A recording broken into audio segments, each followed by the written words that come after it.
Hi everyone. இப்போலாம் நிறைய பேருக்கு மியூச்சுவல் ஃபண்ட்னா என்னென்னு தெரியல. ஸோ அவங்களுக்காக ஒரு சின்ன இன்ட்ரோ.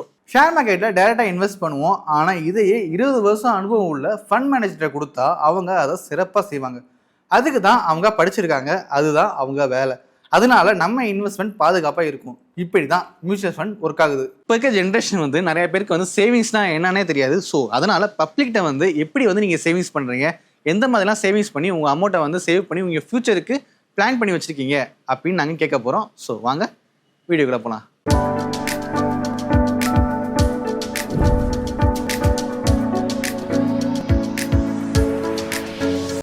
சார் உங்கள் நேம் சார்? என் பேர் S Rajkumar sir. Okay sir, இப்போ நீங்கள் எதில் சேவிங்ஸ் பண்ணுறீங்க? சேவிங்ஸ் அதிகமாக பண்ணுறது எல்ஐசியில் பண்ணுறேன். அது போக நம்ம சில இதில் பேங்க்ல சேவிங்ஸ் எஃப்டி எல்லாம் போடுறோம்ல, அது மாதிரி சேவிங்ஸ் பண்ணிடுறோம். உங்களுக்கு சேவிங்ஸ் எதுவும் இன்ட்ரெஸ்ட் இருக்கா? சேவிங்ஸ் பார்த்தோன்னே செலவு பண்ணிடணும், அவ்வளோதான். நீங்கள் காலேஜ் ஸ்டூடெண்ட்டா இல்லை ஒர்க்கிங்? காலேஜ் தான். ஃபைனல் இயரா? ஃபர்ஸ்ட் இயர் தான். ஃபர்ஸ்ட் இயர் படிச்சிங்களா? சரி, ஓகே ஓகே. உங்களோட சேவிங்ஸ் ஐடியாஸ் எதுவும் ஃபியூச்சர் பிளான் இருக்கா? அதான் எஸ்ஐபியில் போடணும்னு இன்ட்ரெஸ்ட் இருக்குது. ஷேர் மார்க்கெட்டை பற்றி பேசிக்ஸ் தெரியும் அப்படி தானே? இந்த அளவுக்கு தெரியாது. நம்ம இந்த பேங்க்லலாம் போடுறோம்ல நிஃப்டி இண்டெக்ஸில், அதில் நிஃப்டி அந்த கேபிட்டல் 50 அது மாதிரி வருது பார்த்தீங்களா, அதில் இன்வெஸ்ட் பண்ணணும்னு ஆசை. 5,000 10,000 அந்த மாதிரி எவ்ரி மந்த் போடுறோம். இப்போ நான் ஒரு சின்ன டிப்ஸ் கேட்குறேன். இப்போ இருக்கிற யங்ஸ்டர்ஸ் யாருமே சேவிங்ஸ் பண்ண தெரியல. எல்லாருமே அப்போ இருக்கிற காசை செலவு பண்ணிட்டு அப்பயே ஜாலியாக சுற்றணும்னு நினச்சிங்க. அவங்களுக்கு ஏதாவது டிப்ஸ் சொல்லணும்னு நினைக்கிறீங்களா? நானே அப்படிதான் ப்ரோ இருக்கேன். என்னமாடா நீ? டிப்ஸ்னா அதான் சேவ் பண்ணுறதுன்றது ஒரு தேவைப்படுற ஒரு விஷயம்தான். நிறைய பேருக்கு தெரியலை. அது என்ன சொல்ற அர்ஜென்ட்டான அந்த எமர்ஜென்சி டைமில் தான் அப்போ தேவைப்படுது. நம்ம சேவ் பண்ணியிருக்கலாம் அப்படின்னு தோணுது. அதனால சேவிங்ஸ்ன்றது இம்பார்ட்டன்ஸ் தான். அது வீட்டிலேருந்தே ஸ்டார்ட் ஆகணும் ஃபஸ்ட்டு. அதாவது நீங்கள் வீட்டிலேருந்து பெரியவங்க சொல்லி கொடுத்தா நல்லா இருக்கும்னு நினைக்கிறீங்க, ரைட்? கரெக்ட். ஆமாம். ஆனால் இப்போ எல்லாருமே எப்படி சொல்கிறாங்கன்னா, சேவிங்ஸ்லாம் பண்ண வேண்டாம், ஜாலியாக இரு. அவங்கள சம்பளம் வந்தாலும் சரி கரெக்டாக செலவு பண்ணிட்டு அடுத்து வேலையை பார்க்குறாங்க. பட் ஃப்யூச்சரில் ரொம்ப கஷ்டப்படுறது அவங்களா தான் இருப்பாங்க. அது சொல்கிறது எல்லாருமே நிறைய சேவ் பண்ணி வச்சுருக்காங்க பார்த்தீங்களா, அவங்க தான் இதெல்லாம் சொல்லுவாங்க. ஆமாம், கரெக்ட். ஆனால் இப்போ அப்படி தானே மென்டாலிட்டி எல்லாருக்குமே வருது. அதை பற்றி என்ன நினைக்கிறீங்க? அதுதான், அவங்க ஒரு டைம் ஒரு தடவை அடிபட்டாங்கன்னு வச்சுக்கோங்களேன், ஆட்டோமேட்டிக்காக அவங்களுக்கு தெரியும், ஆமாம் சேவ் பண்ணுறது தான் இம்பார்ட்டன்ஸ் அப்படின்றது. மோஸ்ட்லி மேரேஜ் ஆயிடுச்சுன்னா அது தெரிய வந்துடும் எல்லாருக்கும். அது வலி வேற டிபார்ட்மெண்ட். கரெக்ட், ரொம்ப கரெக்ட். நிறைய பேர் மேரேஜ் ஆனதுக்கு அப்புறம் தான் அடிபட்டு வராங்க. ஓகே, இவன் தான் எங்கேயோ செமத்தியா வாங்கியிருக்கான், இங்க வேற எவனோ வாங்கின மாதிரி அவுத்துறான் பாத்தியா. இப்படி நீங்கள் சேவிங்ஸ் பண்ணுறீங்க. இப்போ யங்ஸ்டர்ஸ் நிறைய பேர் சேவிங்ஸ் பண்ணாமல் இருக்காங்க. அவங்களுக்கு ஒரு பெஸ்ட் ஐடியானா நீங்கள் எதை சொல்லுவீங்க? அதாவது இப்போ இருக்கிற பசங்களோட மென்டாலிட்டி எப்படின்னா, என்ன சம்பாதிக்குமோ அன்றைக்கே என்ஜாய் பண்ணிடலாம்னு நினைக்கிறாங்க. ஃபியூச்சரை பற்றி நினைக்கிறதே கிடையாது. ஆனால் அது சேவிங்ஸ்னால் ஒரு பெர்சன்டேஜ், அதாவது ஒரு அமௌண்ட்டுன்னு பார்த்தா அவங்க எடுத்து வைக்க முடியாது. ஒரு பெர்சன்டேஜ்ன்றப்ப அவங்க எவ்வளோ சேலரி இன்க்ரீஸ் ஆகுதோ அதுக்கேற்ற மாதிரி அவங்க சேவிங்ஸும் இன்க்ரீஸ் ஆகும். ஒரு 10,000 வாங்குறான்னா நான் மாதம் 1000 தான் சேவிங்ஸ் பண்ணுறோம் அப்படின்னு நினைக்கக்கூடாது. நான் வாங்குற சம்பளத்தில் ஒரு 10% அப்படின்றப்ப அவன் 1 லட்சம் வாங்கின போது 10,000 சேவிங்ஸ் ஆகிடுது. ஸோ அது மாதிரி ஒரு நல்லா, ஏன்னா இது ஜென்ரலாக வர்றது தான். இது இதை நினைக்கணும் அவங்க. இது மாதிரி பண்ணால் ஆப்வியஸ்லி ஒரு நல்ல சேவிங்ஸ் அவங்களுக்கு கிடைக்கும். அது சின்ன சிறு துளி பெருவெல்ல மாதிரி அவங்களுக்கே தெரியாமல் சேரும். So okay sir, thank you sir. ஆக்சுவலாக யங்ஸ்டர்ஸ்க்கு ஒரு பெஸ்ட் ஐடியாவை நீங்கள் சொல்லியிருக்கீங்க. இந்த ஐடியாஸ் நீங்கள் ஃபாலோ பண்ணால் கண்டிப்பாக ஒரு ஃபியூச்சரில், அதாவது இப்போ இருக்கிற ஜென்ரேஷன் இப்போ எங்கள் ஜென்ரேஷனோட அவங்க நல்லா வெல் அட்வான்ஸ்டாக இருக்காங்க, நல்ல திங்கிங்கோட தான் இருக்கிறாங்க. பட் அவங்களுக்கு செலவு பண்ணுறதுக்கு அதிகமாக சான்சஸ் இருக்குது. எங்கள் இதில் அப்படிலாம் இல்லை.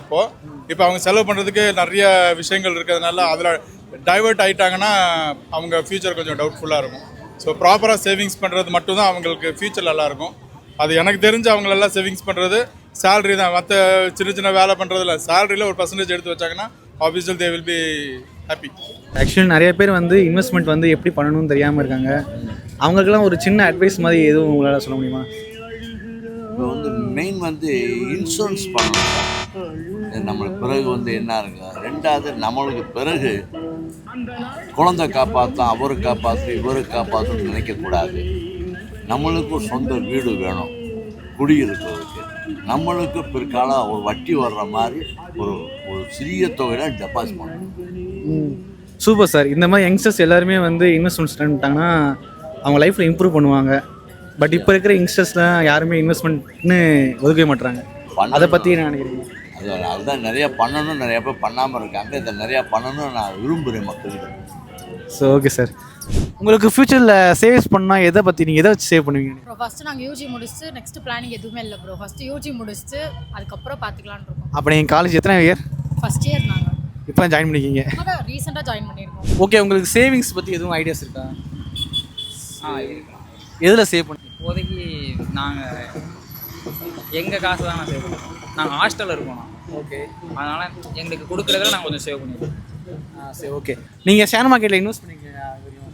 இல்லை நான் ஃப்ரெண்ட்ஸ்லாம் பண்ணுறாங்க. ஃப்ரெண்ட்ஸாக அது ஓரளவு சும்மா ஐடியா தெரியும் ஆனால் பண்ணுறதுலாம். சரி ஓகே. இப்போ நான் வந்து ஒரு எக்ஸாம்பிள் சொல்லட்டுமா? இப்போ நீங்கள் மந்த்லி எவ்வளோ சேவ் பண்ணுறீங்க? 500. இயர்லி, அதாவது 12 மந்த்ஸ்க்கு 6,000. Okay, 6,000 correct. இப்போ நீங்கள் அதே மியூச்சுவல் ஃபண்ட் இன்வெஸ்ட் பண்ணிங்கன்னா உங்களுக்கு எவ்வளோ ரிட்டர்ன்ஸ் கிடைக்கும்னு நினைக்கிறீங்க? நீங்கள் இதை ஒரு வருஷம் கழிச்சு அந்த 6,000 உங்கள் கையில் இருக்கும். ஆமாம். ரைட்டா? இருக்கும். இதே மியூச்சுவல் ஃபண்ட் இன்வெஸ்ட் பண்ணிங்கன்னா உங்களுக்கு எவ்வளோ கிடைக்கும்? 15% ரிட்டர்ன். ஓகே, எவ்வளோ நாலேஜ் இருக்குது அப்போ ஏன் நீங்கள் மியூச்சுவல் ஃபண்ட் இன்வெஸ்ட் பண்ணல? சும்மா லைட்டாக தெரியும். நான் ரொம்பலாம் தெரியும். ஆக்சுவலி மியூச்சுவல் ஃபண்ட் இன்வெஸ்ட் பண்ணியிருந்தீங்கன்னா உங்களுக்கு 7,000 கிட்ட வந்திருக்கும். நீங்கள் இப்போ சேவ் பண்ணுறீங்க, இதை உங்களோட சின்ன பசங்க இருப்பாங்க, உங்களுக்கு பெரியவங்க இருப்பாங்க, இது வரை சேவிங்ஸ் பண்ணாதான் இருப்பாங்க. அவங்க ஏதாவது டிப்ஸ் சொல்ல பார்க்குறீங்களா? ஃபஸ்ட்டு சேவ் பண்ணுறோம்.